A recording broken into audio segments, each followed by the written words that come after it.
മുഹമ്മദ് നബി സല്ലല്ലാഹു അലൈഹി വസല്ലമ സത്യസന്ധനാണ് എന്ന് നമ്മൾ ബോധ്യപ്പെടുത്തി. ഭ്രാന്തില്ല എന്നും നമ്മൾ നിഗമനത്തിലെത്തി.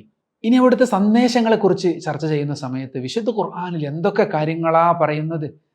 വിശുദ്ധ ഖുർആനിൽ എങ്ങനെയാണ് ഇത് ഒരു നിരക്ഷരന് പറയാൻ കഴിയുക?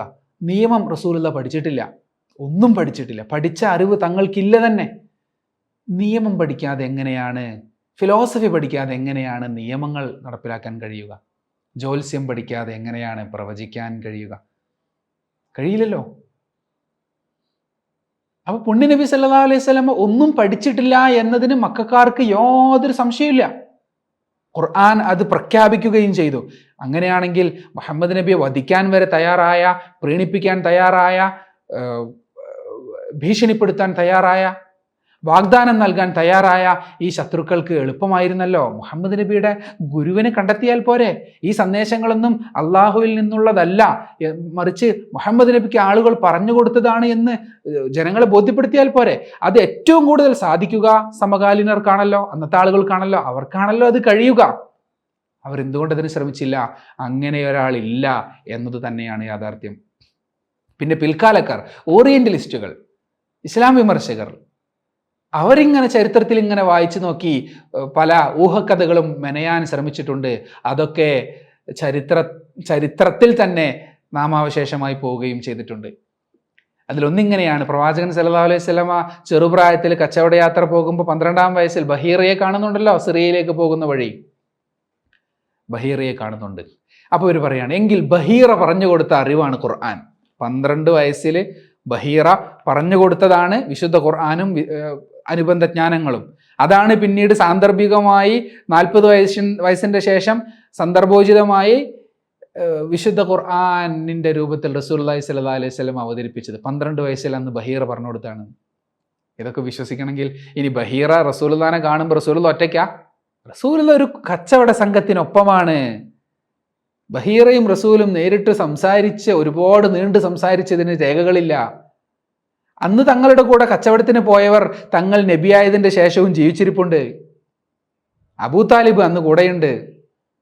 പക്ഷെ ബഹീറ പറഞ്ഞിട്ടുണ്ട് ഇത് നബിയാകാൻ സാധ്യതയുണ്ട് എന്ന്. അത് അബൂ താലിബിൻ്റെ വിശ്വാസത്തിൻ്റെ പ്രധാന ഹേതു. അബൂ താലിബ് നിഷേധിച്ചിട്ടുമില്ല, വിശ്വാസം പരസ്യപ്പെടുത്തിയിട്ടുമില്ല.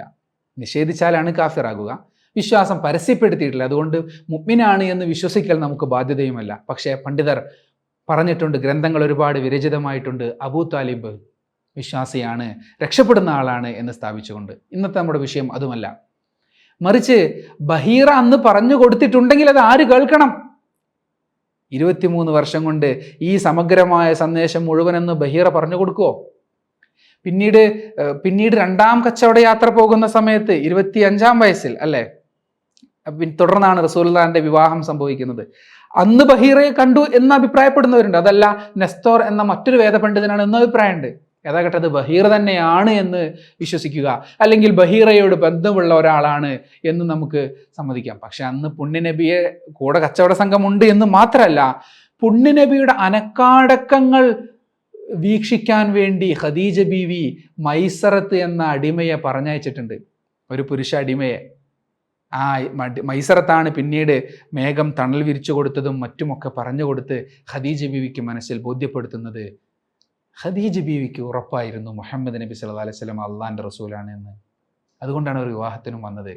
കാരണം അവർക്ക് വേദങ്ങളോട് ആക്സസ് ഉണ്ട്. അവരുടെ കുടുംബത്തിൽപ്പെട്ട ആളാണ് വർഖത്ത് ഇബ്നു നൗഫൽ. അവർക്കറിയാം വരാൻ പോകുന്ന പ്രവാചകനെ. She was also expecting. അതുകൊണ്ടല്ലേ പനിച്ചു വിറച്ചു വന്ന ഭർത്താവിനെ ഡോക്ടറുടെ അടുത്ത് കൊണ്ടുപോകാതെ, ചുക്കുകാപ്പി ഇട്ട് കൊടുക്കാതെ നേരെ വർഖത്ത് ഇബ്നു നൗഫലിൻ്റെ അടുത്തേക്ക് കൊണ്ടുപോകുന്നത്. ജിബ്രീലിനെ കണ്ട് റസൂലുള്ളാഹി സ്വല്ലല്ലാഹു അലൈഹി വസല്ലമ ഭയന്നു വിറച്ചു എന്ന് പറയാൻ തെളിവുണ്ടോ എന്ന് എനിക്കറിയില്ല. ചിലപ്പോൾ ആ ഉത്തരവാദിത്വ നിർവഹണത്തിൻ്റെ ആശങ്കയിൽ തങ്ങൾക്ക് വിറ വന്നതാകാം. ഏതാകട്ടെ, വിറച്ചു പനിച്ചാണ് ഖദീജ ബീവിയുടെ അടുത്തേക്ക് പുതപ്പിട്ട് മൂടൂ ഖദീജ ജമിലൂനി എന്ന് പറഞ്ഞു വരുന്നത്.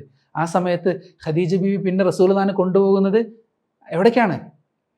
വേദജ്ഞാനമുള്ള വർഖത്ത് ഇബ്നു നൗഫലിൻ്റെ അടുത്തേക്കാണ്.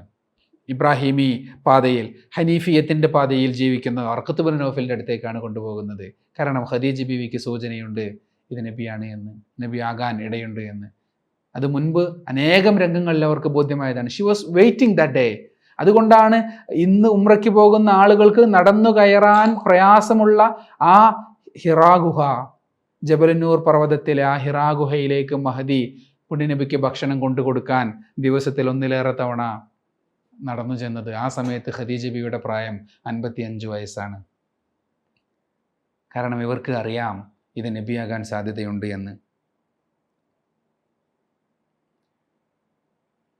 അപ്പോൾ ബഹീറ പറഞ്ഞു കൊടുത്തു എന്നുള്ള വാദത്തിന് നിലനിൽപ്പില്ല. പിന്നെ ആരാ? പിന്നെ വറഖത്ത് ബിൻ നൗഫലിനെ റസൂൽ പരിചയപ്പെട്ടിട്ടുണ്ടല്ലോ. അതായി ഓറിയന്റലിസ്റ്റുകളുടെ പിടിവള്ളി. വറഖത്ത് ബിൻ നൗഫലിനെ റസൂലുള്ള കണ്ട്, വറഖത്ത് ബിൻ നൗഫലിൽ നിന്നാണ് ഈ വന്ന സന്ദേശവാഹകൻ ജിബ്രീലാണ് എന്ന വിവരം നബി അറിയുന്നത്. പിന്നീട് മാസങ്ങൾക്ക് ശേഷമാണ്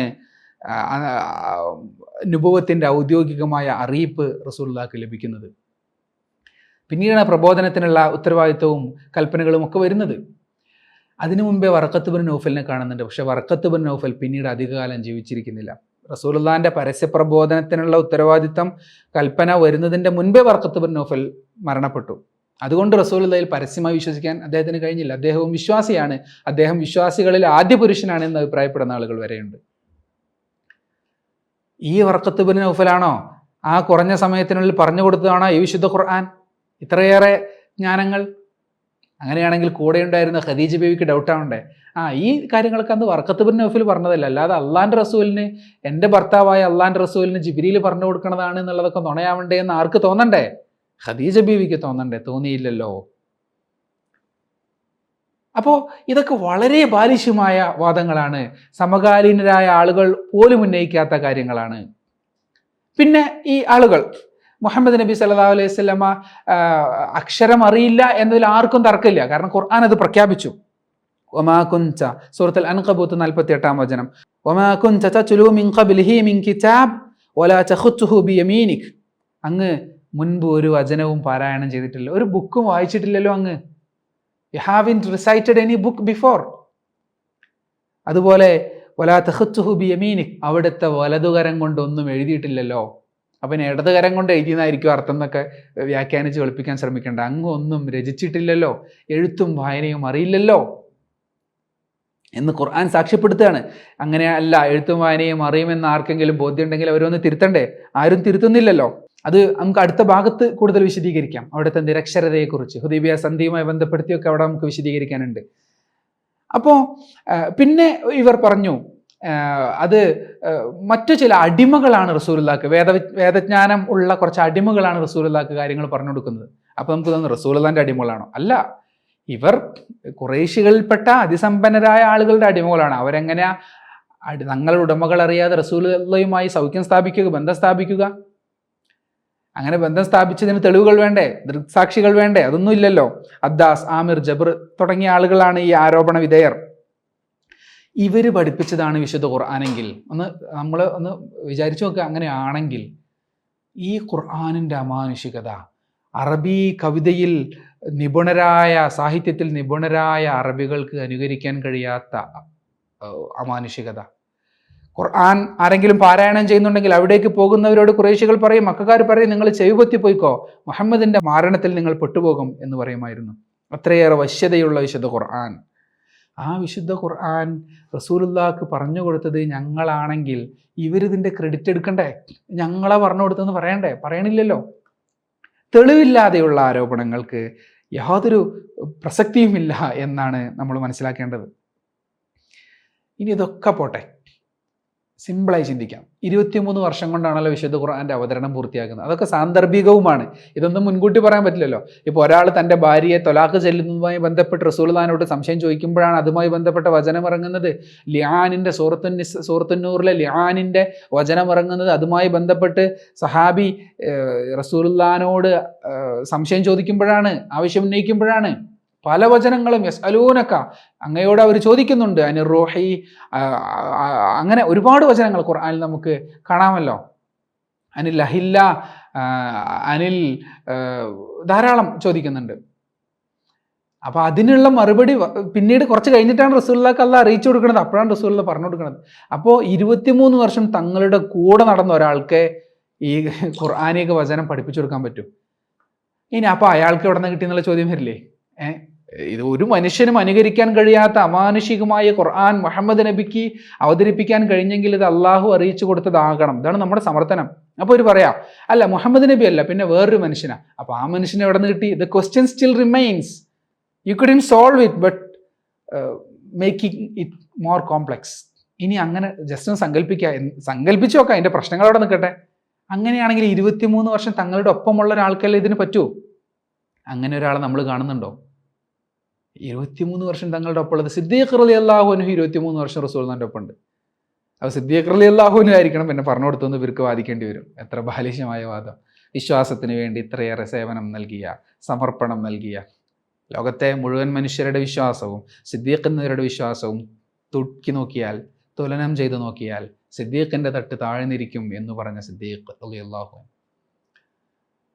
അപ്പോൾ ഇത്രയേറെ ബാലിശമാണ്, മറ്റാരോ പറഞ്ഞു കൊടുത്തതാണ് ഖുർആൻ എന്ന് വാദിക്കുന്നത് എന്നാണ് നാം ഈ ഭാഗത്ത് മനസ്സിലാക്കുന്നത്. അപ്പോൾ പഠിച്ച അറിവല്ല തങ്ങൾക്കുള്ളത്, മറ്റാരും പഠിപ്പിച്ച അറിവുമല്ല തങ്ങൾക്കുള്ളത്. തങ്ങൾക്ക് ഒരു മുഅല്ലിമേ ഉള്ളൂ. അത് ആരാ? ജിബ്രീൽ അലൈഹിസ്സലാമാണ് റസൂലുള്ളാഹി സ്വല്ലല്ലാഹു അലൈഹി വസല്ലമയുടെ മുഅല്ലിം. ഖുർആൻ പറയുന്നുണ്ടല്ലോ, അല്ലമഹു ഷദീദുൽ ഖുവാ, അല്ലമഹു ഷദീദുൽ ഖുവാ. അള്ളാഹു നിയോഗിച്ച ജിബ്രീലും അലൈഹിസ്സലാം അല്ലാതെ മറ്റൊരു ഗുരു റസൂലുള്ളാഹിക്ക് ഉണ്ടായിട്ടില്ല. റസൂലുള്ളാഹ് മറ്റൊരാളിൽ നിന്ന് പഠിച്ചിട്ടില്ല. അതൊരു യോഗ്യതയായിട്ടാണ്. അൺലേൺഡ് എന്ന് പറയുന്നത് യോഗ്യതയാണ്. ഉമ്മിയി എന്ന് പറയുമല്ലോ നിരക്ഷരതയെക്കുറിച്ച്. കൂടുതൽ നമുക്ക് അതുമായി ബന്ധപ്പെട്ടത് അടുത്ത ഭാഗത്ത് വിശദീകരിക്കാം.